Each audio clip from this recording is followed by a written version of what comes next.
One of the hardest hit areas was the town of Santa Rosa, where Susan Amaturo lives. She's taken in some of her friends who have lost their homes. Susan, just describe what you've been seeing and experiencing there where you are. This has been a terrible time for our town of Santa Rosa. It's been unbelievable, mostly because of the surprise nature in which the fires took place. They took place in the middle of the night for us. Most of us were in bed asleep, and there was virtually no warning that this was about to occur. So we were awakened in the wee hours of the morning to the smell of smoke and a series of explosions. It's been surreal. The fires aflame, the orange skies in the darkness of the night, and trying to pack up and leave suddenly. We have many of our friends, most of my closest friends have lost their homes, all their belongings, everything that they own. Many escaped only with the clothes on their backs, with 5 minutes to leave. And thousands of people are displaced at this point. Many hundreds of people with homes burned down.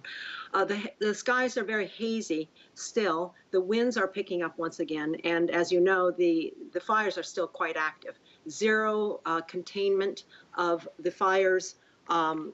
And we're worried about the spread of embers and the continued burning of structures and homes and businesses. We've had 2 hospitals that have had to be evacuated, people on ventilators, people who are on IVs, pushed out of the hospitals and hospital beds to find other hospitals in the area or even in San Francisco.